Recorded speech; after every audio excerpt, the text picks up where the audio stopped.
Você ouve agora Hipnocast, o podcast da hipnose. A apresentação: Fábio Carvalho.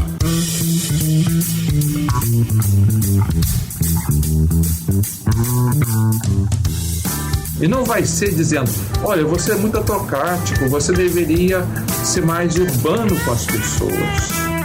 Você, na verdade, fazendo dessa maneira, muitas vezes é o suficiente para uma pessoa mudar um pouquinho. Mas será que ela vai automatizar isso?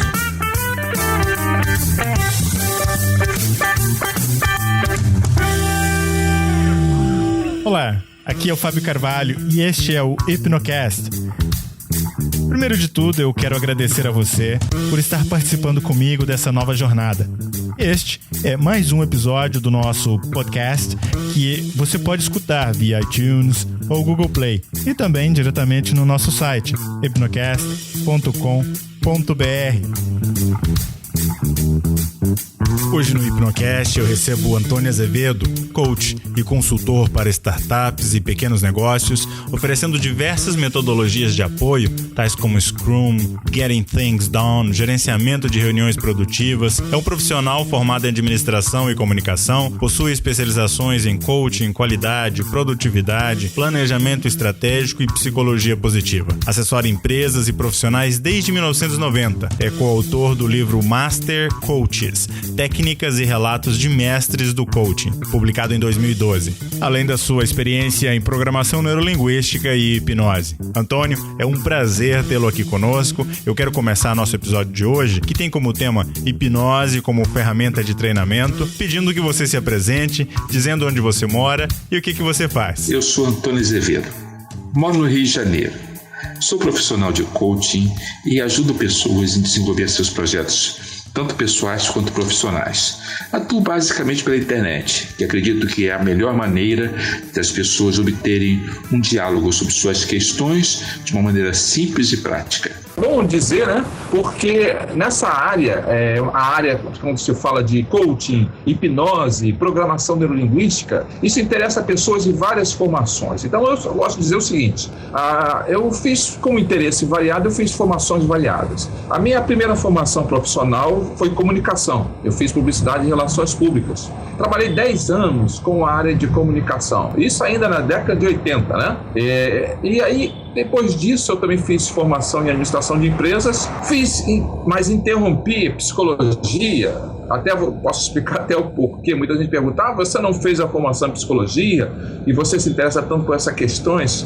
Porque eu, trabalhando com a área de treinamento, tenho os dois focos. Tem a administração e tem a psicologia. O interesse estava entre os dois. E fiz uma formação, então, a administração, fiz uma parte de psicologia e interrompi, e fiz a comunicação social, né? Publicidade e relações públicas. Então, na verdade, durante o meu trabalho profissional, ao longo desses meus 59 anos de vida, né, eu trabalhei com a parte de comunicação, trabalhei com a parte de administração, com a parte de terapia e, atualmente, eu faço coaching, que o coaching, na verdade, tem um pouco de cada um desses, né? Tem um pouco de consultoria, um pouco de administração, um pouco de comunicação, de conhecimento de marketing e psicoterapia também. Essa é a minha experiência. E aí, por que você se interessou por esse tema? Eu gosto de dizer. Desde pequeno, desde os meus 16 anos, eu me lembro interessado por hipnose e fazendo treinamento de hipnose, estudando hipnose, ainda como adolescente. E sempre me interessei por isso. Depois, com o conhecimento, né, foi um dos primeiros aqui no Brasil, se interessou por programação neurolinguística, ainda em 1982, 83, comecei a estudar, fiz depois as formações e percebi como a conexão entre a neurolinguística, a hipnose, as técnicas de desenvolvimento e o treinamento em si tem seus paralelismos, coisas que ajudam numa área, ajudam na outra. Eu sei que você está no Rio de Janeiro, você disse isso, e você é natural do Rio de Janeiro ou não? Sou natural. Eu basicamente vivi aqui, gosto de, às vezes, viajar para fazer alguns treinamentos, algumas atividades, mas basicamente estou aqui, me acostumei com a cidade, né? E estou aqui sempre, né? Esse é muito bom. Olha, eu sei que essa ideia de um envolvimento de algo que chama muita atenção e que a gente gosta muito, como por exemplo, você é envolvido com o mundo da hipnose, da programação neurolinguística, do coaching. Você disse o seguinte, que foi um dos primeiros, talvez, envolvidos com isso no Brasil, a programação neurolinguística, pelo menos, ainda na década de 80. Conta mais um pouquinho a respeito disso. O que é que motivou o Antônio a buscar a programação neurolinguística naquele momento? Isso é curioso. Na década de 70, 80, teve um boom sobre treinamento de sensibilidade ou de sensitivação, né, como chamavam. A partir de um boom que aconteceu na década de 70 nos Estados Unidos, né, principalmente na Califórnia, começou a se desenvolver muito treinamento de sensibilidade. E esses treinamentos deram vários filhos. Um era os treinamentos chamado TEAL, treinamento ao ar livre, não é? Onde você fazia, na verdade, era uma metáfora em movimento. Você quer mostrar para uma equipe que eles deviam trabalhar em grupo, então levava eles para andar no meio do mato, atravessar de uma árvore para outra, subir em corda. Todos esses treinamentos ao ar livre tiveram muito a sua fama, muito desenvolvimento. Até hoje tem, né? Teve muito enfoque nisso na década de 70, 80. Então, eu, quando comecei a trabalhar na área de treinamento específico, eu entrei numa empresa da área de telecomunicações de mais ou menos de 94 a 2000. Eu trabalhei como profissional de treinamento numa grande empresa de telecomunicações aqui no Rio de Janeiro. A antiga Telerge, não sei se alguém vai lembrar, que depois foi privatizada, virou Telemar, depois virou Oi, né? Posso reclamar no telefone? Ah, sim, pode. E eu era da área do treinamento comportamental, então eu estava no meu, realmente, me sentia um pinto no lixo, né, como falam, né? Você estava feliz da vida. Eu trabalhava muito com treinamento ao ar livre, eu trabalhava com treinamento de sensibilidade, treinamento comportamental, treinamento de motivação. Então, essa é uma área que comecei, já gostava disso, depois até posso contar como foi, de repente, surpreendente, dentro dessas sincronicidades da vida, eu consegui trabalhar exatamente na área que eu mais gosto, né?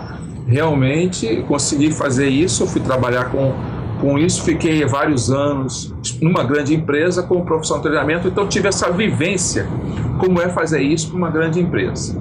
E depois eu saí e comecei a trabalhar por conta própria, fazendo trabalhos com neurolinguística, desenvolvimento comportamental, dando cursos e assessorando pessoas. Antigamente a gente usava o nome consultor, né? Porque especialista em neurolinguística nunca foi profissão. A gente chamava-se de consultor, né? Treinador, consultor, palestrante. E hoje em dia apareceu uma profissão, quer dizer, tem uma formação profissional que a gente intitula, que faz isso, que é o coach. Muitas vezes as pessoas que, como você disse, já fazia, por exemplo, trabalhos, principalmente no mundo da programação neurolinguística, eram os precursores do que é o que a gente conhece hoje como coach. Exatamente. Muitas ferramentas que foram praticadas, aplicadas, tanto por profissionais de neurolinguística, profissionais de motivação, os mais variados, treinadores, especialistas em palestras motivacionais, depois viraram ferramentas e técnicas específicas, né? Assessment, como falam, né? de avaliação, que foram incorporadas ao coaching, né? Agora, focando mais essa questão, você perguntou mais qual é que foi meu interesse. Meu interesse por hipnose, por transformação comportamental veio desde cedo, desde os meus 16, 17, 18 anos. E na época eu comecei a participar do grupo chamado Silva Mind Control. Sei. Muito famoso. E hoje em dia está um pouco menos conhecido, né?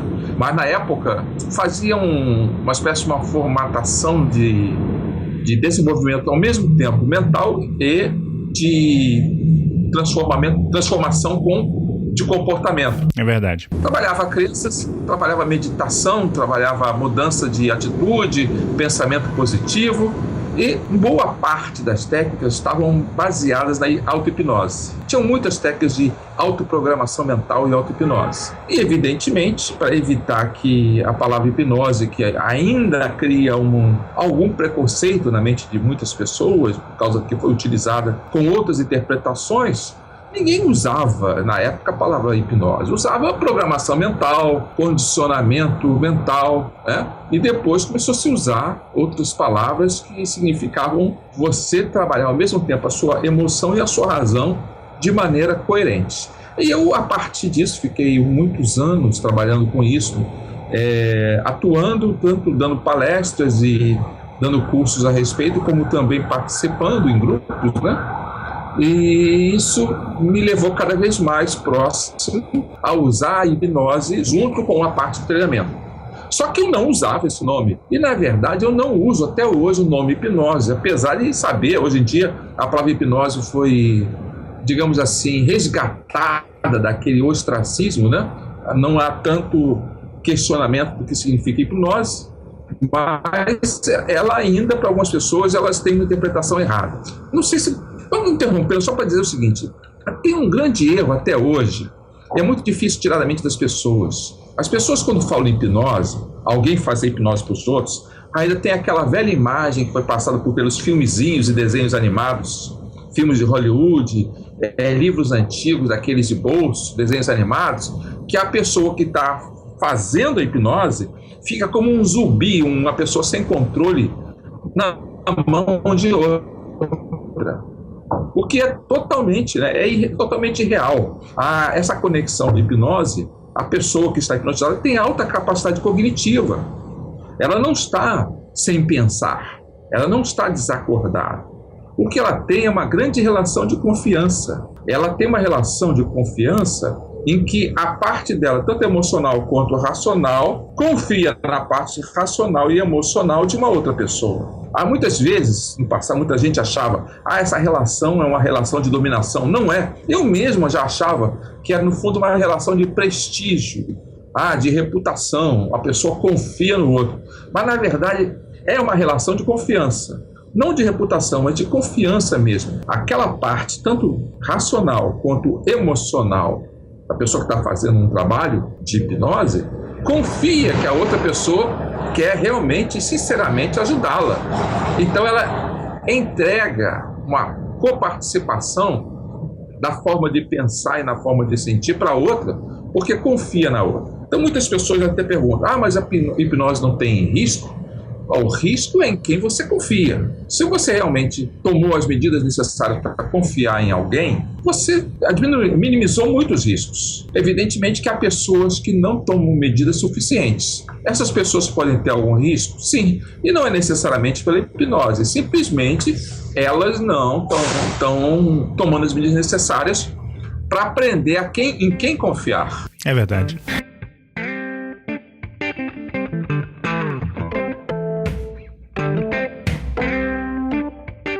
E muitas vezes a gente fala, e você relatando isso, e você falando isso, uma das coisas que mais me chama a atenção é o seguinte: se nós, às vezes, damos muita preocupação, colocamos muita preocupação com as coisas que estão à nossa volta, ao nosso entorno, né? Muitas vezes a gente se preocupa com a nossa carteira, nosso celular, com a nossa roupa, com a nossa casa, com o nosso carro, com a segurança de vários elementos que são externos a nós, e muitas vezes nós esquecemos do elemento que é interno, que é a nossa própria mente, que é a nossa própria capacidade de discernir, né, o nosso conhecimento, inclusive, o que vai influenciar o desenvolvimento da nossa capacidade, não só cognitiva, mas eu digo intelectual, principalmente. Agora, como tudo isso que nós temos nessa máquina interna, como isso vai reacionar? E sabendo que a hipnose ela é uma arte de provocar uma reação no indivíduo, eu acho que nós muitas vezes vemos essa falta de senso de perigo e associamos isso a algo externo e esquecemos o que você está falando, que o perigo mesmo vai morar em quem pratica a técnica, né? As chances são que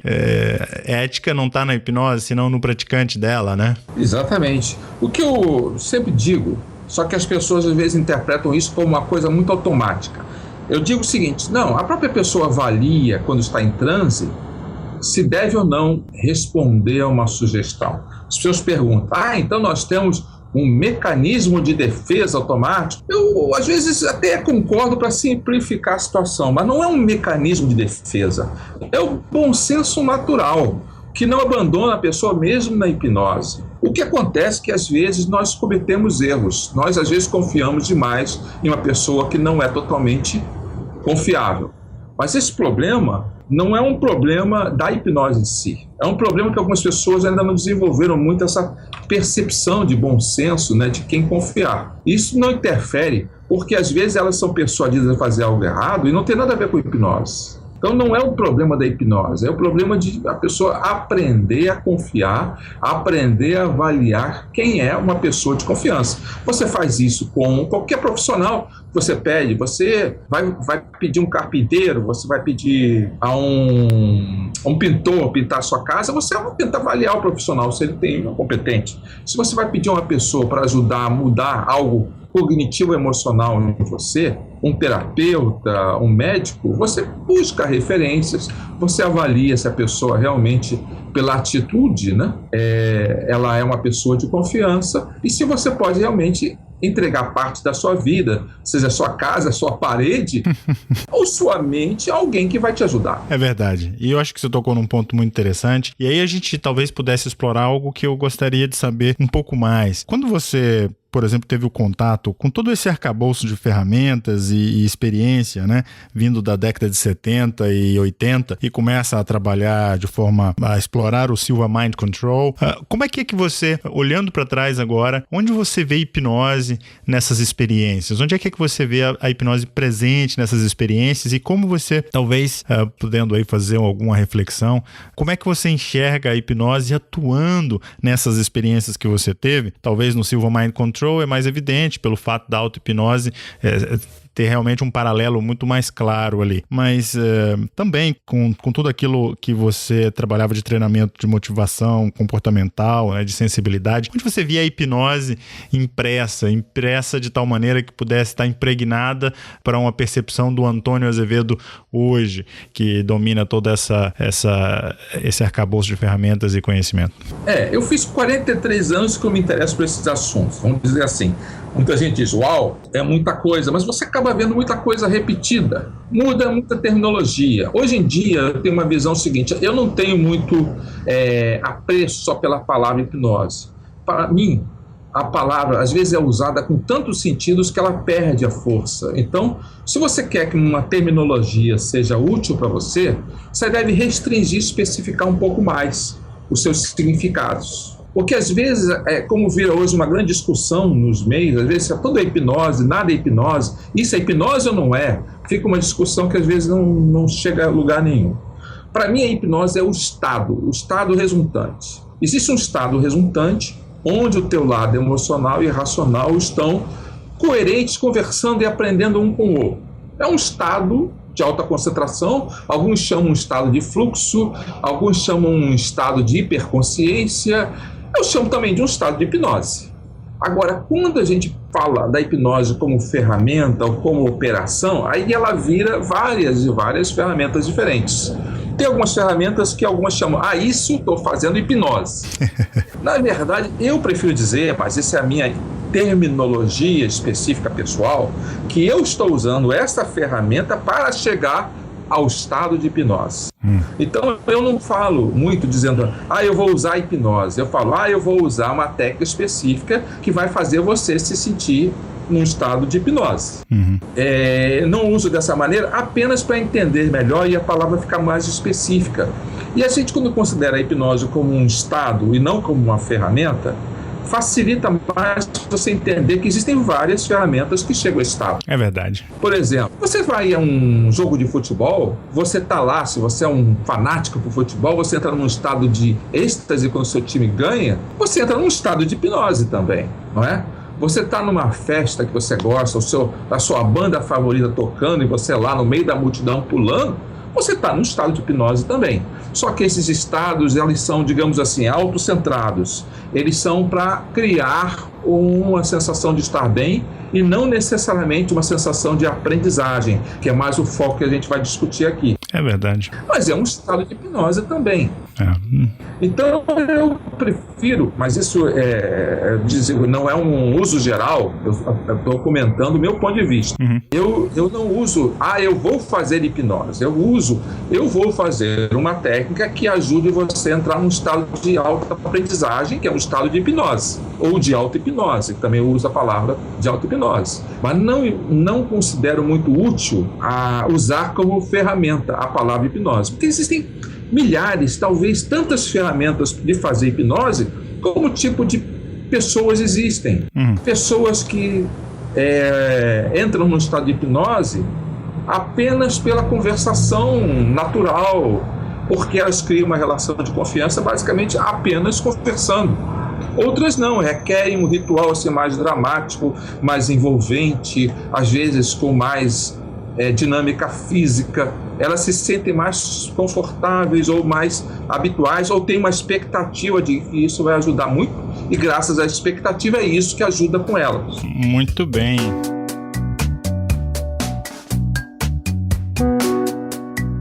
Muito bom. Eu acho que é tão interessante que o que você coloca me faz lembrar algumas frases. Você sabe que eu gosto bastante de frases, e uma frase que eu acho que toca um pouco naquilo que você acaba de falar é do Lao Tzu, Tao Te Ching, sabe? O Lao Tzu, ele diz o seguinte: fazer a sua vida mais fácil, né, ou, por exemplo, mais efetiva, você precisa simplesmente seguir ou estar em sintonia com o fluxo do universo. Eu estou parafraseando ele, mas quando a gente fala estar em sintonia com o fluxo do universo, muitas vezes entrar em um estado, né? E essa sintonia, muitas vezes, ela depende de algo interno mais do que externo. Porém, quando a gente fala de treinamento, nós observamos um contexto onde muitas vezes, quando não é um autotreinamento, né? Quando não é um autodidatismo para ser treinado através das suas próprias pesquisas, mas tende a ser um contexto onde alguém influencia, instrui, orienta outro. Então, como é que talvez, na tua experiência, Antônio, a gente pudesse observar a hipnose, como você disse, estado, para poder fazer com que quem é orientado, quem é instruído, quem é treinado, entre nesse fluxo natural do aprendizado, desse fluxo natural da aquisição do conhecimento? É interessante. Eu estava justamente começando a falar da minha experiência quando eu trabalhando com o treinamento comportamental. Então você percebia que havia dois tipos de treinamento. Um que chamavam de treinamento, que era só transmissão de informação. E a gente percebia que a transmissão de informação pura não era um treinamento, apesar de ser chamado de treinamento. Era um evento, era uma participação, mas mesmo quando você quer lidar com passar informação pura, você tem que fazer algo a mais do que apenas transmitir a informação. Tem pesquisas mostrando que aquilo que você apenas ouve, você retém muito pouco, né? É verdade. Você precisa vivenciar algo, e quanto mais emocional seja a sua vivência, com tua participação e tua elaboração, né? Você participar e contribuir com aquela vivência, assim você consegue reter, gravar e aceitar a mudança de comportamento. Então, começou com os treinamentos de sensibilização, que eu estava falando na Califórnia, e veio para cá, para o Brasil, muitos treinamentos. Aquele do treinamento ao ar livre, veio também treinamentos de sensibilidade, onde você trabalhava com a mudança de comportamento, da atitude, né?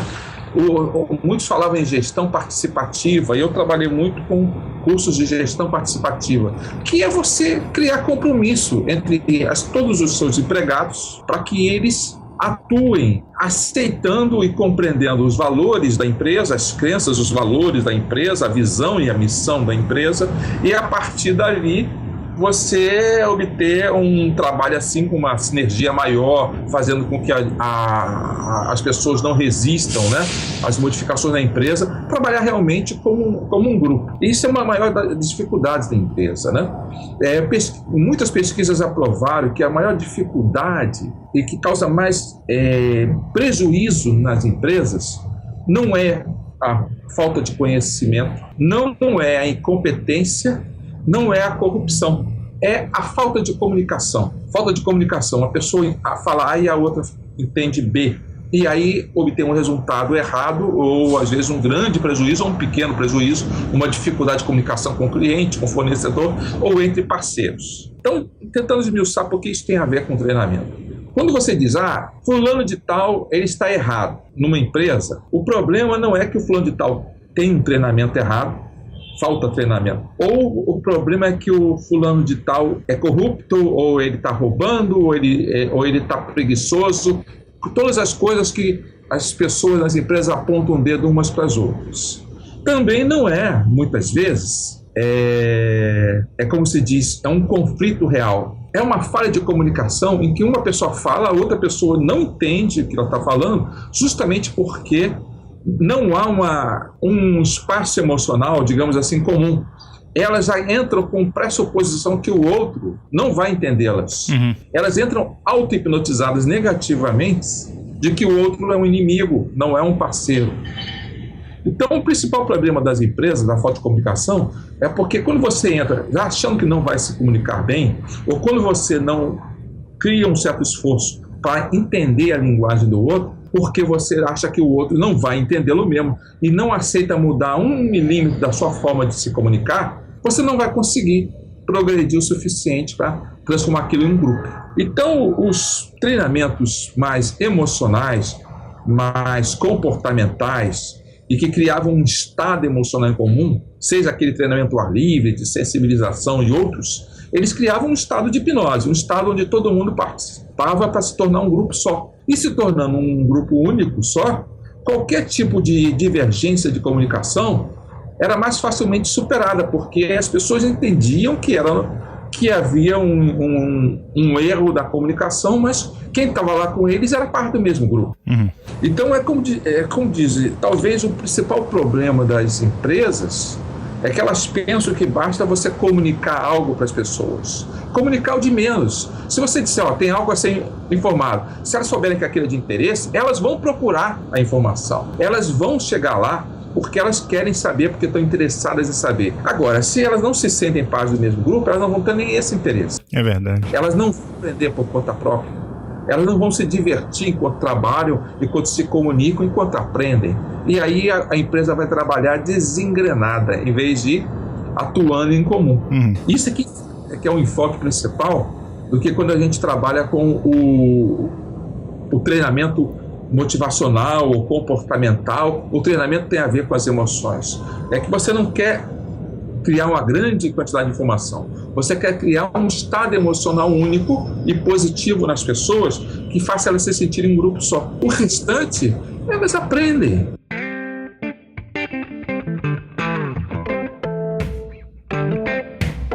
É verdade. Esse senso de grupo, né? Esse senso de comunidade, em espanhol a gente fala isso, o senso de pertenência, né? Você fazer parte desse grupo, né? E esse aspecto emocional faz toda a diferença. Eu acho que também outra coisa tem a ver com o treinador, o instrutor ou facilitador ter essa percepção, né? Essa sensibilidade. Você sabe que o Reinaldo Polito, que a primeira vez que eu li Reinaldo Polito foi ainda na minha adolescência e uma das coisas que nunca esqueci, entre as coisas que ele dizia, que você, como um instrutor, como facilitador, mas como um orador, precisa ter a sensibilidade suficiente para poder entender o que é a intenção daquela pessoa que está te escutando, e aí, ao mesmo tempo, você ter a habilidade de adaptar o teu conteúdo, a tua mensagem, para aquela plateia, para aquele receptor, né? E no treinamento, muitas vezes, o conteúdo ele vai ser o mesmo, mas distribuído para diferentes tipos de pessoas. E a gente sabe que na hipnose, você, quando faz uma hipnose 1 a 1, né, você molda todo o teu arcabouço de induções e sugestões para aquela pessoa. Isso. Quando você trabalha com hipnose em grupo, você utiliza determinados testes para facilitar que você entre, de repente, na separação, quando a gente trabalha com hipnose para entretenimento, né, para encontrar um grupo e selecionar um subgrupo ali, ele utiliza testes. Mas quando é a ideia de transmitir informação, mas não só transmitir, mas efetivamente treinar, que é o que você estava falando, e aqui a gente teve uma conversa outro dia sobre hipnose em grupo. Uma coisa que me chama a atenção é essa possibilidade que a hipnose dá de criar um contexto emocional e levar isso tanto num nível individual como num nível mais amplo, né? No caso do grupo. Exatamente. Como que você vê essa possibilidade de explorar a hipnose dentro da perspectiva, e você trabalhou essa diferenciação de transferência e de treinamento, quando nós falamos, por exemplo, da ideia de que muitas pessoas, às vezes, elas têm dificuldade de absorver uma informação, e muitas vezes elas dizem, olha, eu não consigo aprender, eu não consigo prestar atenção, não tenho concentração quando eu estou numa palestra, num curso, num treinamento. Onde você vê que pode estar acontecendo a falha aí desse instrutor ou desse facilitador? Se a gente pudesse, por exemplo, pincelar elementos que a gente conhece da base da hipnose. Um dos principais elementos que a hipnose nos permite é você trabalhar com a capacidade de imaginação das pessoas, né? Então, lembrando, como eu estou falando, a hipnose é um resultado, é um estado. Você quer que as pessoas alcancem um estado de aprendizagem. Você vai passar por um estado onde, com a aprendizagem, elas vão estar com a mente aberta, elas vão aprender melhor, vamos usar ferramentas de hipnose. Agora, a forma de chegar a isso é muito variada, tá? Então, vamos dar alguns exemplos. Eu falei que existem várias formas que o treinamento utiliza para ajudar a pessoa a se manter em foco. Então, existem alguns treinadores que são muito bons nisso. Um deles você conhece, o Anthony Robbins. O Anthony Robbins usa um modelo de treinamento que deixa as pessoas num estado de auto-atenção em transe.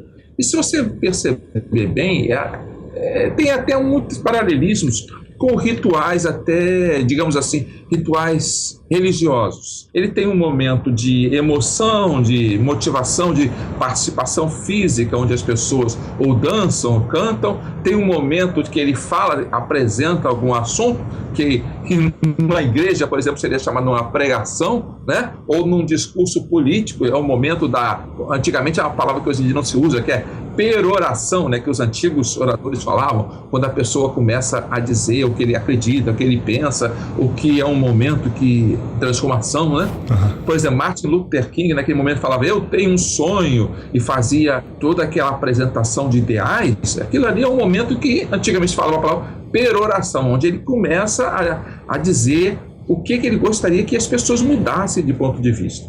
E no final tem um momento assim de catarse, né? Onde as pessoas extravasam suas emoções. Tem um momento também de participação pessoal, onde alguém da plateia participa, pergunta, tem alguma resposta personalizada. Todo esse modelo, ao longo de milhares de anos, foi sendo desenvolvido por vários grupos políticos, grupos religiosos, grupos de discussão filosófica na antiga Grécia. Então a gente sabe que nós, lá no fundo, nós somos um primata social. Nós somos um animal que tem um desenvolvimento de relação social, e que essa participação de grupo, uma coisa onde você faz tudo igual, onde você ou dança, ou canta, ou participa igual, e uma parte onde você recebe uma atenção individualizada, tudo isso é útil. E essas ferramentas ajudam o indivíduo a chegar num estado de conexão com o grupo, que a gente pode chamar de hipnose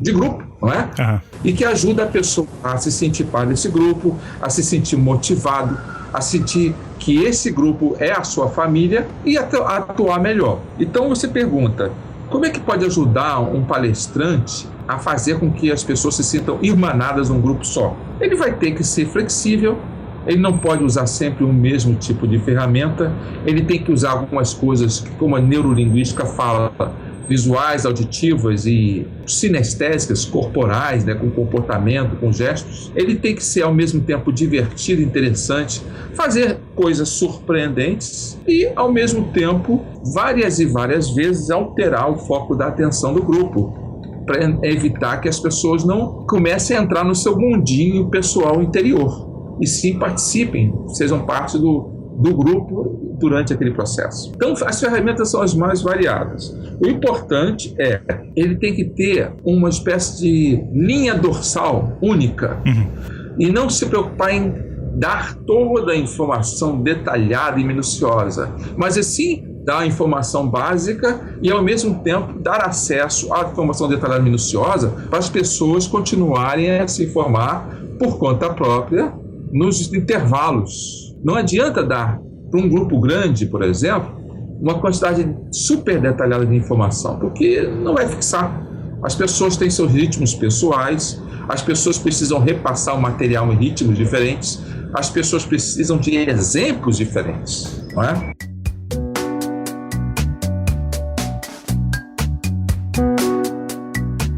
Vai falar de um exemplo específico justamente nesse contexto onde, por exemplo, nós precisamos conseguir que a audiência ela consiga absorver a informação, o conhecimento, mas não só absorver, de alguma maneira processá-lo, né, para transformar essa informação em conhecimento efetivo. O que é que você poderia indicar como alternativa? Isso, uma das melhores maneiras é que é usada pelos bons profissionais, é criar um jogo, né? As dinâmicas de grupo são jogos que às vezes podem parecer vistos de fora como totalmente inócuas, às vezes até meio infantis, mas elas criam uma relação de grupo. Muitos bons palestrantes utilizam dinâmicas que são simplificações de situações comportamentais do dia a dia. Quem olha de fora diz, mas isso aí parece uma brincadeira de crianças. Mas as emoções que nós usamos no dia a dia são as emoções infantis, que são as que nós trazemos do berço. É verdade. Então não é o fato de não ter uma dinâmica altamente complexa que vai fazer diferença. Se você quer criar uma relação de grupo, você pode usar uma dinâmica com uma base bem infantil, né? Por exemplo, participei de um evento sobre gestão de gerência de grupo, em que nós trabalhamos só com figurinhas de Lego, não é? Para fazer uma dinâmica específica, né? Outros fazem isso com peças de montar, etc. Agora, o fato de ter feito com essa questão física, mais ou menos assim, simplificada, não interfere com o aprendizado mais conhecido, não é? Mas mesmo assim, você tem que tomar cuidado, porque algumas pessoas têm esse tipo de, vamos assim, esse preconceito contra algo que parece infantil e podem rejeitar. Então, para isso, você tem que fazer um bom preparo emocional, não apenas vamos brincar disso, né? E se dizer, olha, nós temos aqui uma grande metáfora a ser trabalhada. Uma das técnicas que funciona melhor é quando você faz uma dinâmica onde você segmenta e fraciona para transformar aquilo num processo progressivo durante todo o curso, com início, meio e fim. Então as pessoas vão se familiarizando com aquilo e vão assumindo aquilo. É o que a gente chama de jornada do herói. É quando você cria toda a estrutura do seu treinamento baseada em uma espécie de caça ao tesouro, onde você tem que enfrentar um desafio, superar o desafio, apoiar o seu amigo, né? Lutar contra um determinado problema e resolver isso, e todo mundo no final se parabenizar quando chegar na meta final. Esse tipo de jornada do herói, ele ajuda muitas pessoas a se, digamos assim, a se sentirem parte do mesmo grupo. Então existem muitos formatos de jornada do herói, né? Aquele onde você deve fazer um jogo físico mesmo, né? Ou algum que seja só por escrito, tanto faz. Tem vários e vários formatos. São dinâmicas adaptadas para, em vez de ser uma dinâmica solta, onde você vai dizer essa dinâmica representa a nossa dificuldade em trabalhar em comunicação de grupo. Em vez disso, você estrutura todas as dinâmicas dentro de um processo de progressão da jornada do herói. Tá, não sei se a gente detalha muito especificamente sobre treinamento, porque, na verdade, as técnicas são as mais variadas de acordo com os objetivos.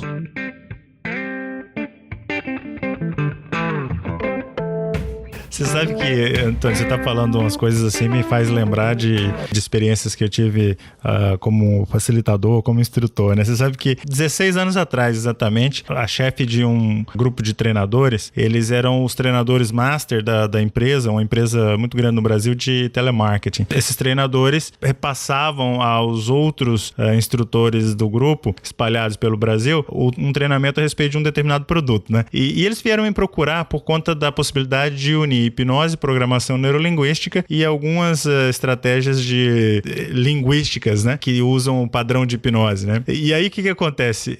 Eu estruturei um treinamento, nós passamos alguns dias durante uma semana fazendo algumas dinâmicas e fazendo esse trabalho. Mas eu estruturei tudo isso utilizando duas coisas. Uma teoria da técnica em si, a parte mecânica, mas contando isso no formato de histórias. E no final das contas, eles só foram se dar conta da ideia de que todo todo o que eu estava transmitindo em termos de informação do que era, as técnicas mais efetivas que eles poderiam levar ali daquele treinamento, era a história em si, né? E na verdade é isso mesmo, né? Por exemplo, Hollywood sabe muito bem disso, né? As pessoas, elas tendem a lembrar da história mais do que o motivo de porque a história realmente existiu, né? Exatamente. E isso que você está colocando são dicas fantásticas. Eu acho que a gente podia navegar um pouco a respeito da estrutura, porque eu sei que o conteúdo, ele, como você disse, ele vai navegar aí por horas e para a nossa audiência nós temos aqui, talvez não tanto tempo assim, mas talvez se a gente pudesse explorar, você falou de histórias, depois tem metáforas, analogias, né? Dá alguns exemplos adicionais que a gente pode montar aí como parte da caixa de ferramenta desse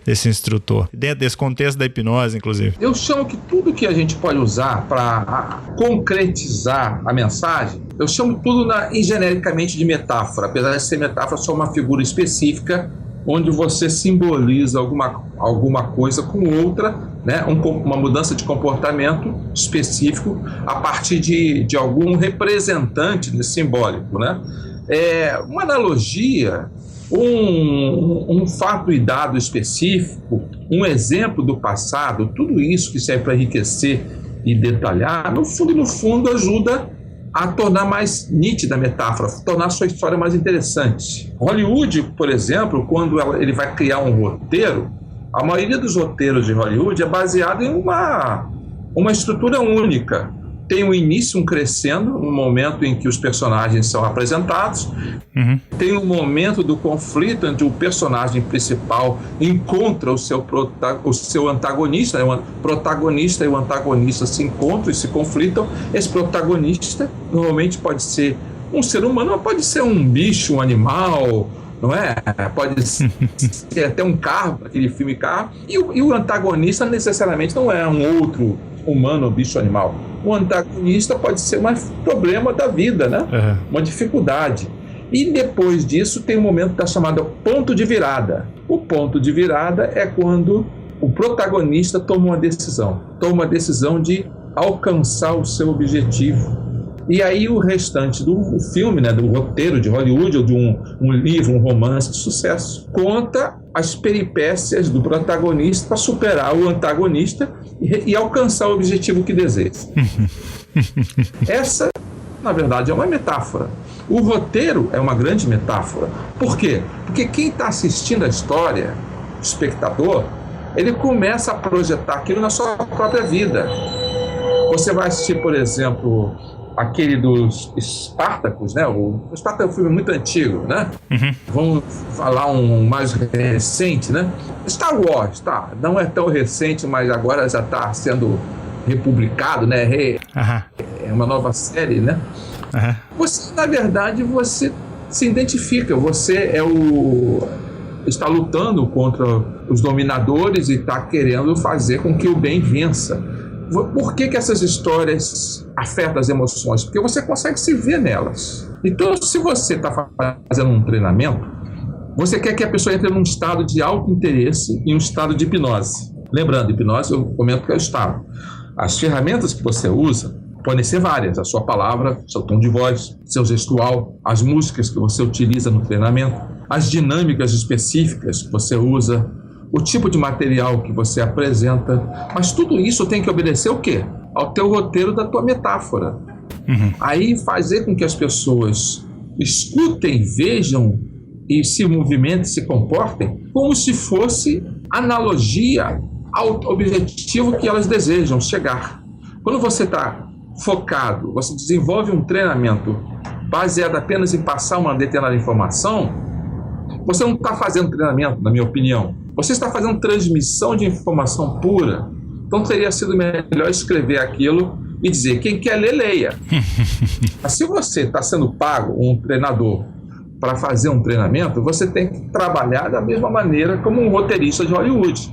Você tem que criar um evento, uma metáfora divertida, interessante, motivante, instigante e curiosa, em que ele não saiba no início exatamente o que ele vai saber no final. como uma caça ao tesouro, né? Você quer transmitir o conhecimento, histórias e metáforas, como você está elaborando, realmente faz toda a diferença. E não diferente é o uso da hipnose com maior efetividade, maior eficácia, quando nós usamos a hipnose aliadas às metáforas e às histórias, a hipnose tende a ter um resultado muito mais eficiente, muito mais eficaz, né? Isso. E essa é a diferença e a dificuldade, às vezes, de você justificar por que um treinamento, às vezes, não precisa de ter tanta informação para ser transmitida, porque o treinamento, na verdade, não é para passar muita informação. Aí você chega numa empresa e você apresenta um treinamento. A pessoa, olha, eu tenho isso aqui para passar para as pessoas. Dá um catatal, às vezes, de 100 e poucas páginas de texto. Aí você pode colocar isso no treinamento. Aí você olha, às vezes, né? Por que você precisa passar tudo isso no treinamento? Às vezes, eu quero 2 dias, eu quero transmitir todos esses procedimentos aqui. Não, isso aí não é um treinamento informacional de você transmitir tanta informação assim. Você vai transmitir a atitude, o desejo de aprender e a importância de saber tudo isso. Uhum. Mas o meu custo, o meu resultado, né? O meu ROI, o meu rendimento sobre os objetivos que eu quero ter, você não vai transferir essas informações num período curto. Porque as pessoas não são programáveis assim. Quando você tem os KPIs, né, Antônio? Você está falando num ambiente corporativo, as pessoas e as áreas, elas têm KPIs para serem cumpridos, né, objetivos chaves a serem alcançados, e muitas vezes o treinamento como você disse, parte dessa estrutura, e aí, se eu tenho simplesmente informação para ser transferida, não há necessariamente um engajamento. Talvez essa é a chave realmente para poder ser modificada, ser trabalhada por uma empresa que quer realmente gerar uma mudança de comportamento, motivação, ou mesmo sensibilizar essa área, esse funcionário, para que ele possa, não sei se a palavra hoje é funcionário, né? Aqui nos Estados Unidos a gente ainda usa employee, né? Não sei se em português mudou, né? Sei que tem colaborador. Colaborador que se usa mais, né? Funciona. Então, no final das contas é isso, né? Você quer modificar o comportamento, quer gerar uma reação, não necessariamente simplesmente informar, né? Porque quando você informa, como você disse, você não treina, você transmite informação. Muito bom isso que você está falando. Exatamente. Na verdade, a hipnose, o estado de hipnose é um estado que ajuda na concentração, num estado de relaxamento, reduz a ansiedade, reduz a autocrítica e facilita a atenção no aprendizado de coisas novas.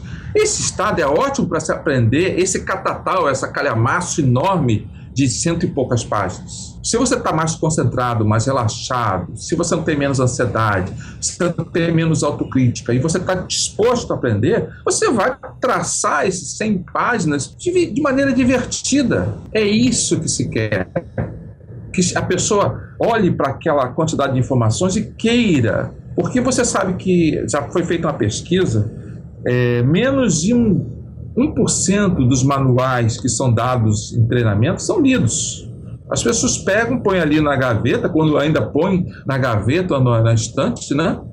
E guardam, e nunca jamais olham para aquilo além do momento do treinamento. E é um custo alto das empresas fazer aquilo. Se você, na verdade, você dá acesso a essa informação, mas a pessoa tem que estar disposta a querer fazer, é o que é importante. O estado de hipnose é o resultado que você quer para ela querer digerir essa informação toda e modificar a atitude, o comportamento que ela tem naquele processo, seja do que for. Uhum. Deixa eu só comentar uma coisa que eu acho que ajuda muito. Durante um bom tempo, eu usei muito a teoria de que nós temos 3 cérebros. A teoria do cérebro trino, que é o cérebro racional, emocional e o instintivo, que é chamada teoria Sperry-Rand. E eu sempre explicava muito, você tem que atender tanto o seu lado racional, quanto o seu lado emocional, né? E o seu lado instintivo, quando você quer aprender um treinamento, quando você quer transformar um comportamento, quando você modificar um hábito, seja num ponto de vista psicoterapêutico, seja num ponto de vista de desenvolvimento de treinamento, ou seja num ponto de vista de coaching, você tem que trabalhar com esses 3 níveis. Só que esses 3 níveis mentais, que são mais conhecidos, que essa teoria Sperry-Rand já tem mais de 50 anos, eu acho, mais ou menos por aí, Sperry e Rand eram dois neurocientistas, Sperry e Rand é outro neurocientista, desenvolveu essa teoria. Só que a neurociência avançou muito nesse período. E hoje em dia se fala que, na verdade, nós temos não só esses 3 cérebros sendo o mais avançado, o racional, o límbico, o emocional menos avançado, e temos uma área instintiva. A gente fala de uma outra maneira que eu estou gostando muito dessa simplificação, e que diz que você, na verdade, você tem um lado seu que você pode chamar de humano, um lado seu que você pode chamar de um animal, né, o primata, né, em si, né, o lado animal, e um lado seu que você pode chamar um automático, né, que usa automatismos básicos aprendidos. Só que os três têm um lado racional, os 3 têm um lado emocional. É como se você, em vez de fazer uma segmentação, vamos chamar assim, vertical no cérebro, você tem um topo do seu cérebro o lado racional, e embaixo o lado emocional, e lá no fundo aquela parte primitiva que é chamada de sistema límbico reptiliano automático. Você imaginasse que são 3 estruturas dentro de você. O raciocínio do humano é um raciocínio mais lógico, dedutivo. É uma parte do nosso cérebro basicamente desenvolvida, controlada pelo nosso córtex pré-frontal. E ele deduz as coisas e raciocina e toma decisões a partir de deduções lógicas. Agora, nós temos um lado do nosso animal, o primata, que também raciocina, e ele utiliza impulsos emocionais e usa induções. Usa o lado indutivo. Ele toma decisões por aproximação, e ele é muito mais rápido, porque talvez seja mais antigo que o lado dedutivo, mas esse nosso lado primata, ele trabalha com uma quantidade de informações rápidas muito grande. Você olha para uma pessoa, num relance de olhar, e você diz: não gostei muito dessa pessoa. Tudo bem, você pode ter um erro aí de interpretação. A pessoa te lembra uma outra pessoa no passado por algum tipo de maneirismo, e essa outra pessoa você não gostava porque era contra você. E aí você criou um preconceito de pessoa daquele tipo, não é? E isso aí, às vezes, está nessa parte do nosso animal, a raiz de muitos preconceitos e bloqueios que a gente tem com outras pessoas. Mas, ao mesmo tempo, também é a raiz de percepções muito rápidas e muito úteis. E o terceiro lado, o lado automático, é um lado que a gente pode dizer o computador em nós. É um lado que você toma um bando de decisões ultra rápidas baseado em informações já automatizadas que você aprendeu no passado. É como se o humano e o animal alimentassem esse lado automático. E depois que você passou para o lado automático, gente, é meio difícil. Você tem que resgatar, você tem que trazer aquilo do lado automático e trazer de volta para modificar. Então é importante a gente perceber que quando você está lidando com a modificação de uma pessoa, num treinamento, na hipnose, até numa conversa, você tem que levar em consideração que a pessoa está te observando, analisando e aprendendo a partir de 3 aspectos diferentes.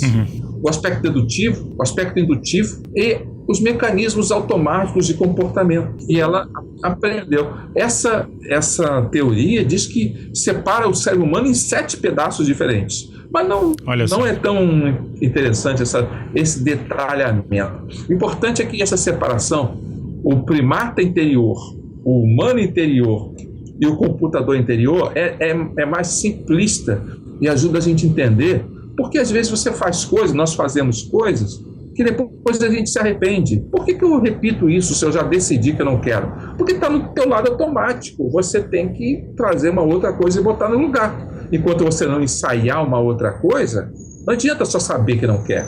Muita gente fala: droga, eu cometo esse erro todo dia. Falei: o que você quer botar no lugar? Não sei, eu só não quero fazer isso.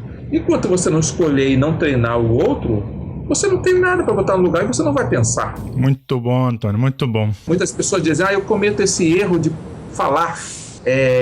Eu cometo esse erro, uma palavra errada, todos os dias. Aí eu digo: mas é muito simples você superar isso. Repete essa palavra certa 100 vezes. Não, é muito trabalho. Então continua falando errado o resto da vida. Ela não quer entender que o lado automático dela precisa desse automatismo. É verdade. Só para completar uma coisinha que eu acho interessante. Há muito tempo atrás, eu fiz karatê. Até modéstia à parte, eu gosto de brincar dizendo que quando ainda existia o estado da Guanabara aqui no Rio de Janeiro, que era um estado muito pequenininho, há mais de 30 anos atrás, eu era o quarto do estado, porque eu ganhei 4º lugar no campeonato do estado da Guanabara. E em velhos tempos, eu lá com meus 20 anos. Aí eu fazia karatê. E o interessante é que no karatê você tem o chamado kata, que é um movimento automático. Você tem que repetir o mesmo movimento automático milhares de vezes. Você repetia ele como uma dança. E aí um dia eu fui lá para o meu professor, que era um japonês, né? Naqueles velhos tempos mesmo. A gente importou do Japão um professor que era um dos melhores lutadores japoneses, né? Não sei o quê. E eu perguntei, mas por que a gente tem que fazer exatamente assim se a gente numa luta não vai exatamente encontrar a pessoa aqui? Aí ele fala, não, você vai repetir várias vezes, mas numa luta você vai adaptar, mas vai adaptar sem ter tempo de pensar, porque durante a luta você não vai pensar, mas o teu corpo já aprendeu no automático. É isso aí. Isso é importante.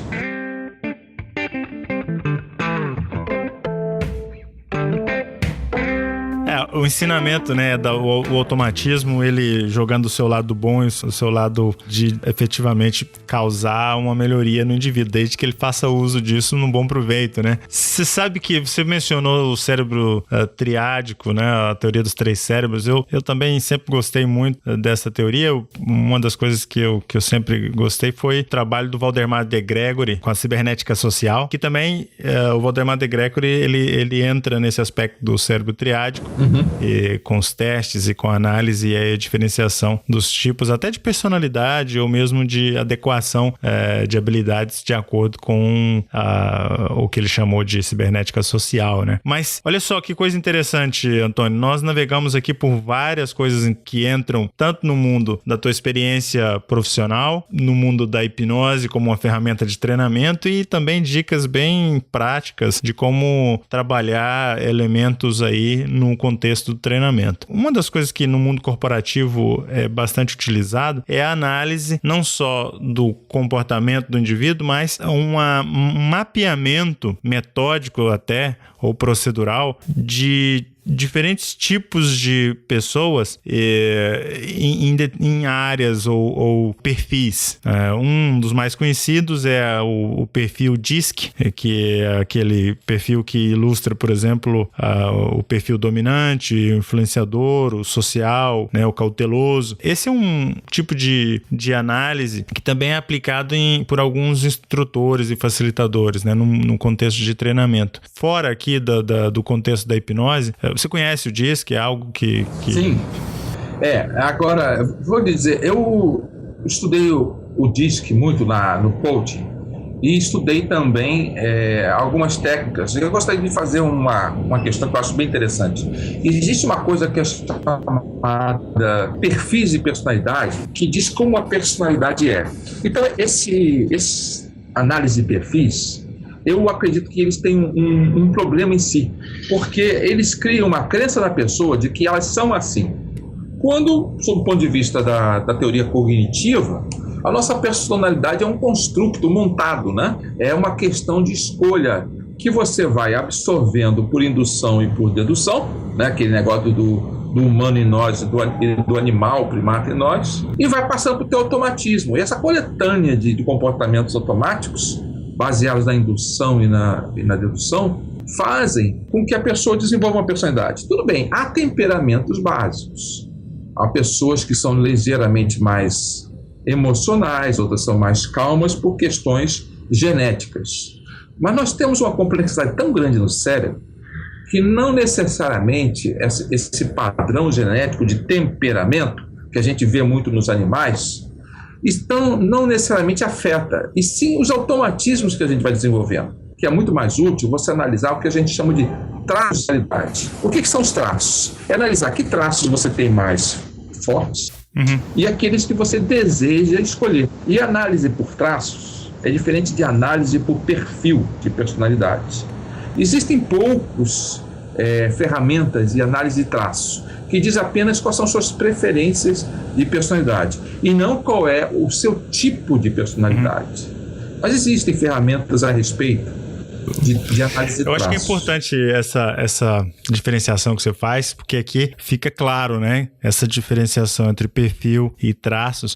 Realmente, existem várias ferramentas. Eu gosto bastante do DISC no sentido, no ambiente corporativo faz sentido, porque é prático, rápido, estruturado, né? Mas não bitolado, né? Obviamente. Uma coisa que eu tenho estudado já, eu diria talvez aí 18 para 20 anos, é o Enneagrama.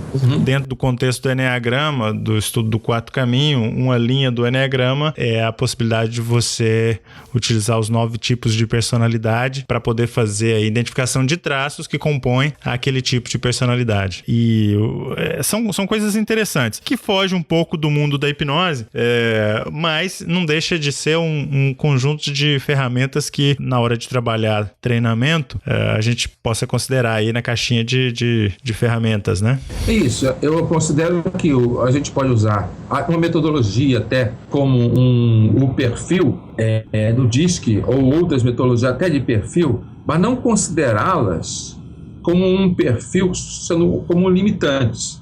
E se considerar que o que falta a pessoa desenvolver? Deve se comparar com o perfil que a pessoa deseja desenvolver e se ela está disposta a assumir os valores, né, as formas de pensar, e se a transição de um perfil para o outro é realista e possível, dentro do período de tempo e esforço que a pessoa deseja fazer. Por exemplo, é muito comum existir um profissional que treinou a vida inteira para ser líder e absorveu traços, ou melhor, comportamentos muito autocráticos. Até porque é cultural isso. As pessoas aprendem que ser líder é bater com a mão na mesa, é dizer, faça assim dessa maneira porque eu estou mandando. E isso no início parece útil, né?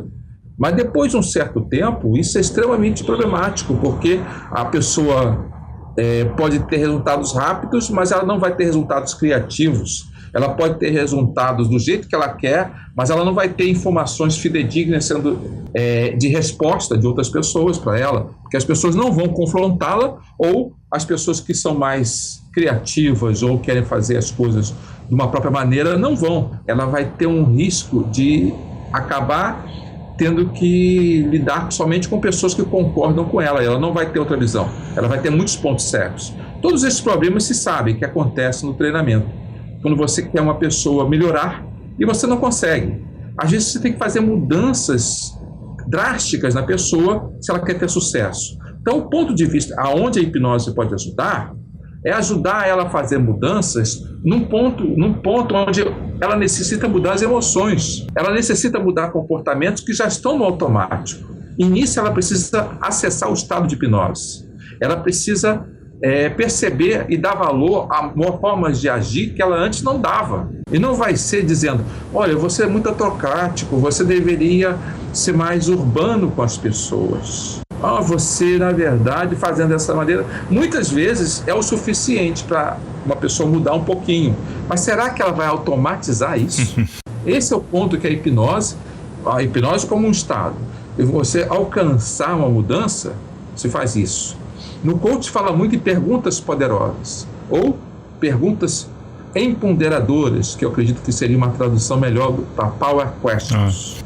E perguntas poderosas, na verdade, são hipnose rápida, hipnose instantânea. Muitas pessoas perguntam, a pergunta poderosa é uma grande ferramenta do coach. Eu faço uma pergunta que faz a pessoa entrar num estado interior e tirar uma resposta de dentro dela. Na verdade, você não está fazendo ela tirar uma resposta, está fazendo ela considerar a percepção da vida dela de uma maneira diferente. Ela se abre porque ela tem confiança em você e ela olha a vida de uma maneira diferente do ponto de vista que ela sempre está. Ela sai do automatismo e volta para o lado emocional dela, né? E para o lado racional e repensa a forma que ela pensava antes. Se for bem feito, no fundo é uma hipnose rápida. Colocar a pessoa num estado, e esse estado, em outras palavras, a gente pode chamar ele de hipnose, né? Eu gosto de dar um exemplo que eu escutei há muito tempo atrás. Vários anos eu vi um relato de uma coach da área esportiva, que ela estava fazendo um treinamento de uma atleta de nível olímpico, que fazia aquela ginástica rítmica com fitas. E essa moça, né, que fazia ginástica com fitas, era uma garotinha, né? Você sabe que nessa área as pessoas começam muito cedo, né? Uhum. E acontece que essa menina, ela era uma atleta excepcional, ela fazia aquilo muito bem. Mas ela não estava tendo bons resultados. Então essa atleta, usando técnicas de neurolinguística, que tem muito a ver com as técnicas de hipnose, ela buscava descobrir o que estava afetando o comportamento da outra. E você sabe que esse procedimento de dançar, com fazer aqueles pulos atléticos e tudo, acontece tudo em frações de segundo. O que acontece é que essa menina, na hora que fazia um pulo, uma rodopio, e errava um bilionésimo de passo, ela passava 1/100º de passo mental, criticando a si mesmo por ter errado. Esse 100º de passo mental de autocrítica fazia com que 1/10 de segundo de atraso na próxima ação. Ela só precisava mudar 1/100º de segundo do pensamento dela. Mas como mudar uma coisa que já estava fora do processo consciente dela? Ela automatizava o ensaio, mas se ela errasse uma coisinha, ela dizia droga mentalmente. E aí o próximo passo chegava atrasado um pouquinho mais, que atrasava o outro. E o outro, então ela perdia muito ponto. Então fazia uma técnica que a gente chamava de ensaio mental, repassar mentalmente os passos. Mas não era o suficiente. Fazia uma técnica de dizer, não, entra num estado de excelência. Quem conhece neurolinguística conhece esses termos. Para você se sentir confiante de que vai dar tudo certo. Mas não era o suficiente. Ela só precisava bloquear essa conversa interior de criticismo. O que foi feito com a hipnose. Para fazer com que ela, na hora que ela estivesse fazendo isso, ela não conversasse com si mesma, dizendo que tinha cometido um erro. Erro ou não, ela ia em frente. Ela deixava o automatismo dela só fazer o automatismo. Ela tirou do automatismo dela a conversa de autocrítica durante o procedimento. Uhum. Ficou claro, não sei se deu para entender, e aí isso é hipnose aplicada num treinamento esportivo, no caso. Ah, claro, não, isso eu acho que uma das maneiras, né, e que é uma das áreas, né, hipnose no ambiente esportivo. Eu espero fazer um episódio aqui para explorar isso, hipnose no mundo dos esportes. Mas você deu um exemplo que é fenomenal, né? Quando você está trabalhando esse tipo de treinamento, que é um treinamento mental, né, que é o treinamento de provocar ali uma modificação que realmente vai fazer toda a diferença no contexto dessa esportista, diferente daquele tipo de hipnose que a gente talvez vê as pessoas fazendo num outro contexto, né? Mas até o treinamento de controle da dor é muito útil num treinamento esportivo, né? Se você está treinando para uma maratona, saber bloquear a dor, às vezes é útil, porque você sabe que vai ter dor porque você está usando todo o digamos, açúcar metabólico do seu corpo, e você vai sentir algumas dores que estão dando limite. E quando a gente fala de contexto de treinamento, né? Porque quando a gente fala de treinamento, muitas vezes as pessoas associam com uma sala de aula, ou, quando muito, um tipo de palestra.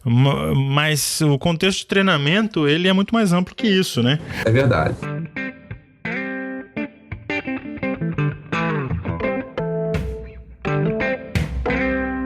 Eu gosto de uma frase que é também o título de um livro de um autor aqui nos Estados Unidos, que ele se transformou no coaching da maioria dos CEOs americanos, né? Para fazer a apresentação. Ele criou ele ficou famoso por conta disso, né? Que é: a vida é uma série de apresentações. Ele não fala que a vida é uma série de treinamentos, mas dentro dessa ideia dele, quando ele fala de apresentação, ele diz que a apresentação não é só chegar lá e vomitar a informação ou distribuir a informação. Ele fala que a maneira com que você vive, tudo é uma apresentação. É muito bom. Eu realmente acredito que apenas a transmissão de informação não é um treinamento. Você pode estar na sala de aula igual a um treinamento. Você pode receber material, você pode ter alguém na sua frente fazendo um discurso e dizer tudo o que é necessário saber. Mas, no fundo, aquilo é uma leitura auditiva, né? É como se fosse a pessoa estivesse fazendo um livro. A pessoa está lendo um livro para você, né? Um livro falado. Porque o verdadeiro treinamento, a palavra mesmo diz, é estar em ação. Uhum. Você experimentar operar alguma mudança alguma metáfora daquela ação que você quer operar no dia a dia, algum ensaio mental ou físico análogo ao que você vai fazer no dia a dia. E aí você vivenciar o sentimento, a emoção e o pensamento daquela operação. Aí sim, isso é treinamento. Quando não é isso, não deveria ser chamado de treinamento. Deveria ser chamado de exposição apenas. Excelente. Eu não falei o nome do autor, né? Tony Jerry. Ele diz o seguinte, inclusive, que ele fala assim, né? Se você não for um ermitão vivendo na montanha, escondido de todo mundo, ou numa tribo que ainda não foi descoberta, é muito provável que nas suas interações com as pessoas, todo o tempo, você precise de algumas habilidades básicas, sendo dentro dessas habilidades, a habilidade de apresentação, a habilidade de lidar com pessoas, a habilidade de ensinar, treinar e aprender. Então é interessante porque se você vive num mundo em comunidade, em sociedade, nós temos que não só aprender, mas também a gente precisa ensinar, repassar, manter os nossos conhecimentos, informações, a nossa cultura, replicar certas coisas, processar essa informação, reaprender de novo e voltar a ensinar e voltar a aprender. É um ciclo vicioso, né? E muitas vezes a gente passa por dificuldades por não entender esse contexto, né? E aí talvez, se nós pensamos que não somos nós os que são afetados, né, que sempre vai ser o outro, nós esquecemos que, na verdade, nós vivemos numa sociedade totalmente conectada, né, e interconectada. É verdade, é verdade. É uma coisa interessante essa questão do treinamento. Quando a gente trabalha com treinamento, no fundo, a gente chega num estado de autoaprendizagem, que eu acho que é basicamente análogo ao estado de hipnose. Quando você aprende algo novo, você pode dizer que a sua mente chegou num estado de abertura à informação, que é um estado de hipnose. Você vai sentir a sensação de eureka dentro de você, uma sensação de estar bem, porque você sincronizou o teu lado emocional com o seu lado físico e o seu lado racional. Você sente essa percepção de compreensão. Por isso que depois que a pessoa se habitua com isso, a pessoa se torna tão criativa que é capaz de fazer isso por conta própria também. Eu sempre digo que o autotreinamento é uma consequência, é uma complementação essencial do treinamento. Aí eu gosto sempre de dar o exemplo do Pelé. Eu sei que é uma história apócrifa, pelo menos eu nunca telefonei pro Pelé, ele está vivo, eu nunca perguntei pro Pelé se a história é real ou não, mas eu já conto essa história há muitos anos porque eu acho ela muito legal, que o Pelé fazia auto-hipnose, mas não chamava ninguém, eu acho que ele nem sabia que fazia. Mas tem uma história muito comum que era falada há muitos anos, que dizia o seguinte: toda vez que antes de um jogo importante, aliás, praticamente todo jogo, o Pelé, antes do jogo, ele, uma hora e meia antes, ele ia, aqueles bancos de madeira compridos de vestiário, ele deitava naquele banco, botava uma toalha em cima do rosto e ficava lá. Aí todo mundo lá ficava falando mais baixinho, né? Falando, não fala alto não, que o Pelé está se concentrando. Aí um jornalista, né? Jornalista sempre meio enxerido, né? Um jornalista um dia chegou ao Pelé depois daquilo e falou: Pelé, quando você fica lá, deitado lá, com a toalha no rosto, o que você está fazendo? Aí o Pelé falou: não, eu estou pensando no jogo. Eu fico imaginando se eu for chutar lá para a esquerda, aquele goleiro, normalmente ele cai para a direita, ou se ele cai para a esquerda, eu posso tentar chutar bem naquela quina onde ele tal. Nesse campo, né? O sol está batendo assim o assado, então talvez não vão ver se eu for por aqui, ou aquele jogador do time adversário, ou tal. Eu repasso o que eu pretendo fazer. Olha aí. Aí o jornalista, né? Que era enxerido mesmo, perguntou: mas Pelé, essas coisas todas que você está pensando, você tem certeza que vai acontecer durante o jogo? Aí o Pelé respondeu: acontecer eu não sei, mas se acontecer, eu estou preparado. É muito bom isso, né? Ensaio mental. O que é isso, esse ensaio mental, do que um treinamento, né, de auto-hipnose? É verdade. É uma maneira de, para cada contexto e cada realidade que ele vivia, o que nós, por exemplo, ao fazer algo similar, replicarmos aquela ideia de Emily Coué, né? Cada dia mais e mais, eu estou melhor e melhor. Só que contextualizada, né? Não só numa frase de Twitter, né? Mas numa frase adaptada à realidade, né? Observada em multimídia, né? Exatamente. É o que eu digo dentro desse modelo que eu estava comentando, humano, o primata, né, o animal e o automático, é o teu lado humano, racional, junto com o teu lado emocional, o teu lado primata, né, que pensa indutivamente, transfere as informações para o teu lado automático, que na hora do jogo, na hora da operação, seja o que for, na hora da luta com os catais, né, você não vai ter tempo de pensar. Você tem que fazer as coisas, reações automáticas. E aí, o seu automatismo tem que se alimentar todo dia. Você tem que pegar software e atualizar, né? Fazer uma depuração do software do teu computador pessoal, fazer uma mudança de programação e adaptação dos teus programas para aquela situação que você vai viver. Senão, na hora, o que o automatismo vai fazer? Vai agir com o que ele tem. Vai agir com o que ele aprendeu no passado, seja errado ou certo. Vou dar um exemplo que acontece muito, está muito em voga agora por causa dos conflitos que aconteceram em Charlotte. As pessoas falando que muitos policiais estão atirando, né? Automaticamente. A questão, apesar de eu sei que tem toda uma questão a ser discutida sobre racismo e tudo, a questão é também que o treinamento policial é calcado basicamente em reagir rápido atirando, a evitar riscos. E o treinamento digamos assim, para reagir e atirar, que passa para o automatismo, é muitíssimas vezes maior do que o treinamento de dizer não. Essa pessoa, ela precisa de uma conversa, de uma contenção não destrutiva, etc. e tal. Então, se você recebe só um treinamento daquele tipo, fatalmente, se você não puder ter tempo de pensar, você vai reagir sacando a arma e atirando, não é? São reflexões interessantes e que só à luz desse tipo de teoria, né, por exemplo, da teoria que você apresentou, da teoria do cérebro triádico ou de qualquer outra teoria que dá essa exemplificação de que existe um automatismo, né?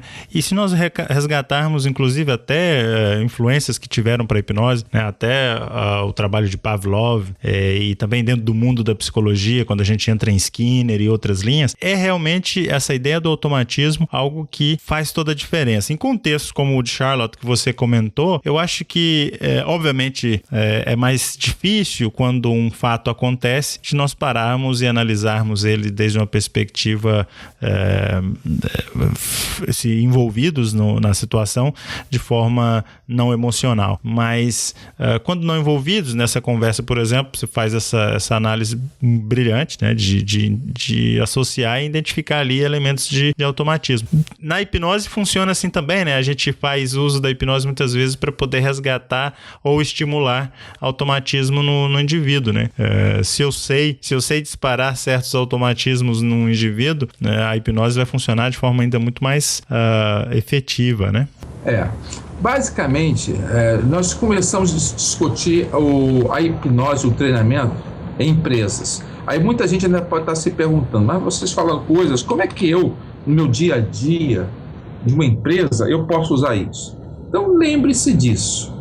Você vai começar lembrando que você não tem pessoas na sua frente.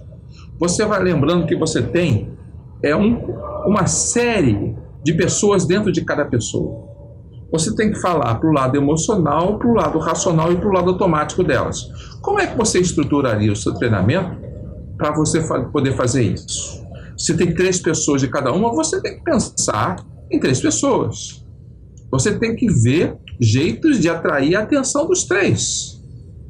É uma discussão muito grande hoje em dia, porque os jovens, eles rejeitam muitas vezes as escolas, porque as escolas só querem falar ao lado racional. E as escolas foram estruturadas só falando do lado racional, ou em algumas outras aulas só falando do lado emocional, ou em outras aulas só falando do lado, digamos assim, automático. Aí tem aulas de educação física em que a pessoa joga, só está no lado de desenvolver comportamentos automáticos que ela teoricamente gosta de fazer.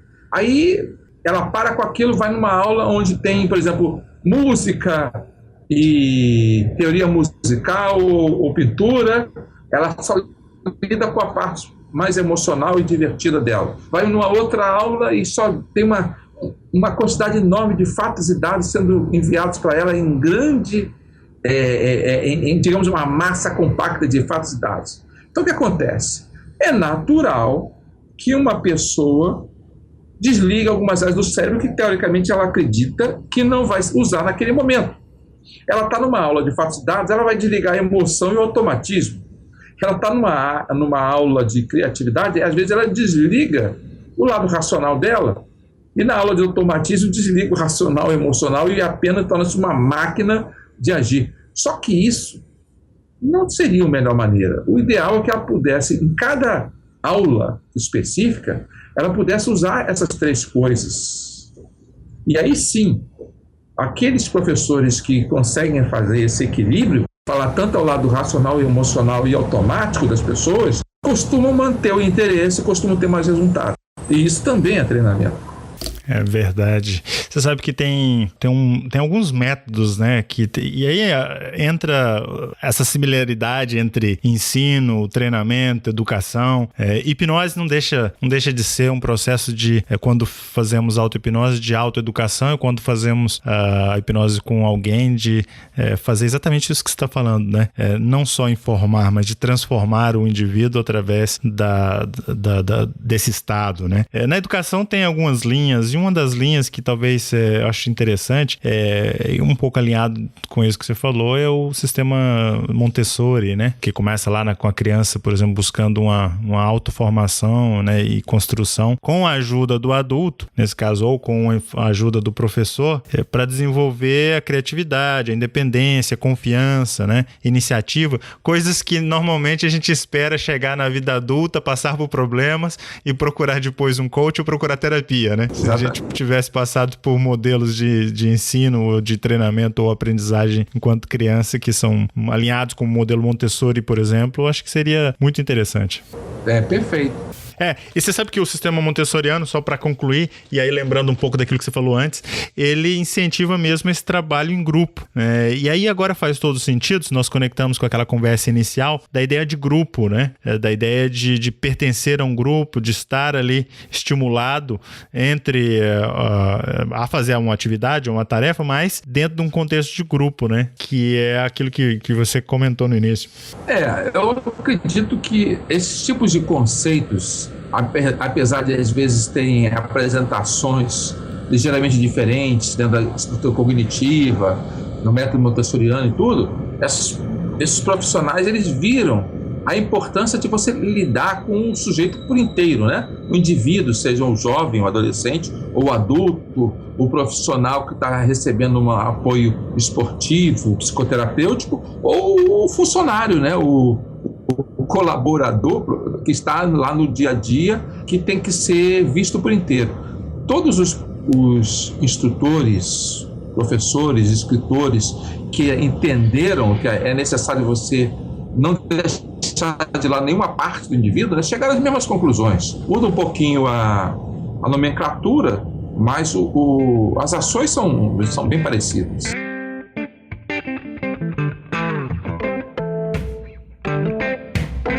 É verdade. Bom, Antônio, eu acho que nós navegamos aqui por muita coisa interessante, navegamos pela hipnose, pela sua experiência, que por sinal é bastante extensa e daria para vários e vários episódios. Eu quero aqui já te agradecer por tudo isso que você está entregando de informação para a gente, toda essa experiência que você hoje está compartilhando conosco. E eu queria agora, nesse momento, pedir que você colocasse alguma consideração final com relação a esse tema, hipnose, no contexto, né, de sendo uma ferramenta de treinamento, e de repente a gente pudesse aqui, chegando já nesse último bloco, fazer uma consolidação de toda essa nossa conversa. O que eu gostaria de enfatizar é, de novo, aquela questão: hipnose é um estado de consequência. Você vai ter hipnose no seu treinamento, ou você a controla ou não. Se o seu treinamento for desinteressante, se o seu treinamento não for participativo, o que vai acontecer é que as pessoas vão entrar num transe próprio, uma própria hipnose. Essa hipnose não vai ter conexão com aquilo que você quer transferir. As pessoas reclamam: eu acho um absurdo hoje em dia, onde as pessoas vão para uma apresentação e ficam mexendo nos seus celulares. A questão é que você não vai lutar proibindo os celulares. Você tem que apresentar alguma coisa tão interessante que elas não vão lembrar dos celulares. Eu acho um absurdo, é um desrespeito você ver pessoas falando durante uma apresentação. É porque não existe uma outra maneira de fazer as coisas do que entender que as pessoas têm boca e que elas vão falar. Às vezes, até para poder entender o que estão fazendo, elas precisam falar. E às vezes, quem está falando muito num treinamento é aqueles que estão mais pensando a respeito do treinamento. E elas precisam compartilhar isso. Se você não deu espaço para elas compartilharem, elas vão compartilhar com o vizinho. Entendeu? Então, o importante é o seguinte: esqueça, se você trabalha com treinamento, que você tem um treinamento com hipnose e sem hipnose. Não existe isso. Existe um treinamento com aprendizagem ou um treinamento sem aprendizagem. Se você trabalha sem aprendizagem, você está fazendo apenas exposição e está fazendo um custo alto para apenas expor uma coisa que seria mais fácil você gravar ou apenas botar em forma de texto para quem quiser ler depois leia. Ok? Então não se iluda. Desculpe falar isso agora no finalzinho, mas toda vez que eu vou numa apresentação e eu vejo aquelas pessoas que dizem: não se preocupe não, eu só tenho 38 slides para apresentar. Aí você vê elas apresentando cada slide com 200, 300 páginas, textos laudatórios naqueles slides. Essa pessoa acha que está passando aquela informação. As pessoas vão entrar num transe, numa hipnose, onde menos interessa é o que está sendo apresentado nesse slide, que está sendo lido de forma monótona pela pessoa que está lá na frente. Então, se você quer realmente ter resultados com a sua comunicação, aprenda a usar a hipnose como uma ferramenta a seu favor e não contra você. Então, esse é o objetivo de nós discutirmos como hipnose como ferramenta de treinamento, porque a hipnose é o resultado que você deseja no treinamento. E se você não usá-la bem, ela vai ser um resultado, ela vai fazer coisas que você não deseja. Porque fingir que o seu treinamento não vai ter resultados de um estado de transe hipnótico é ilusão. Muito bem, muito bom. Excelente, Antônio. Bom, nós chegamos agora na fase final. Eu gostaria de te agradecer mais uma vez pela disponibilidade, pela generosidade e pela oportunidade que você está nos dando de compartilhar dessa tua experiência, desse teu conhecimento. É um prazer. Eu fico muito feliz com a sua participação. Eu quero agora pedir que você, por exemplo, se tiver algum site, alguma maneira das pessoas chegarem até você, como é que você pode ser localizado e de repente deixar alguma mensagem para que as pessoas possam falar contigo, entrar em contato contigo, se elas quiserem beber dessa fonte de informação que, como nós percebemos, é admirável. Isso, eu sempre falo às pessoas o seguinte: eu estou disposto a conversar com qualquer pessoa que queira uma orientação específica à sua própria vida. Evidente, se ela gostou da minha orientação e ela quer ter essa orientação de uma forma regular, ela pode também colaborar fazendo parte de um procedimento assim regular, me contratando, né? Então eu sempre estou oferecendo para ser contratado através da internet. Eu prefiro isso porque nesse mundo moderno é a forma mais prática, rápida e econômica de atuar. Então eu me especializei em orientar pessoas especificamente pela internet. Como as pessoas fazem? Entram no meu site antonioazevedo.com.br. É o meu nome, Antônio Azevedo, é só escrever tudo junto, antonioazevedo.com.br. E lá tem uma página de contato, coloca o que vocês desejam saber, tem até um formulário onde você descreve o que você quer, se você quer uma orientação específica sobre coaching, orientação específica sobre alguma consultoria na área, dicas de comunicação, ou algum trabalho com hipnose mais específica. O que eu faço é converso com a pessoa, seja por e-mail, seja por Skype, por Telegram, por Hangout, tem várias ferramentas disponíveis, aquelas que as pessoas tiverem mais facilidade, e nós conversamos sobre uma orientação básica, e se a pessoa tiver interesse em uma continuidade dessa orientação, podemos marcar uma contratação específica. Basicamente é isso que eu faço dentro dessa faixa de consultoria. Muito bem, meu amigo Antônio Azevedo, aqui no Hipnocast. Foi um grande prazer. Grande abraço, Fábio. Muito obrigado. Um grande abraço. Obrigado mais uma vez. Tchau, tchau.